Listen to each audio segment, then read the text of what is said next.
Hello, આજે આપણે બનાવશું દૂધીનો હલવો. તો ચાલો બનાવીએ. દૂધીનો હલવો બનાવવા માટે 1 થી 1.5 ચમચો હું ઘી નાખીશ. અને મેં નાની સાઈઝની દૂધી ખમણી હતી એ નાખી દઈશ.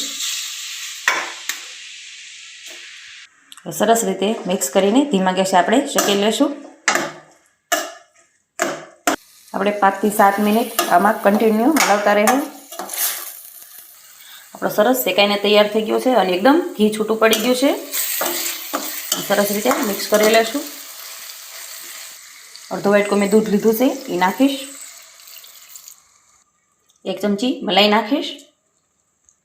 જરૂર પ્રમાણે ખાંડ નાખશું. સરસ રીતે મિક્સ કરી લેશું. આપણે બધું મિક્સ થઈ ગયું છે. હવે જ્યાં સુધી બધું બળી ન જાય મલાઈની, ત્યાં આપણે કન્ટિન્યુ આવી રીતે 5 થી 7 મિનિટ હલાવતા જ રહેવું.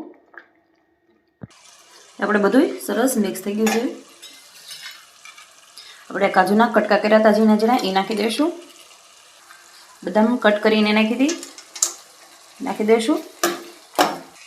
અડધો વાટકો મેં ઝીણું ખમણેલું ટોપરું લીધું હતું એ નાખી દઈશ અને સરસ રીતે મિક્સ કરી લેશું. આપણો દૂધીનો હલવો બનીને તૈયાર થઈ ગયો છે મિત્રો.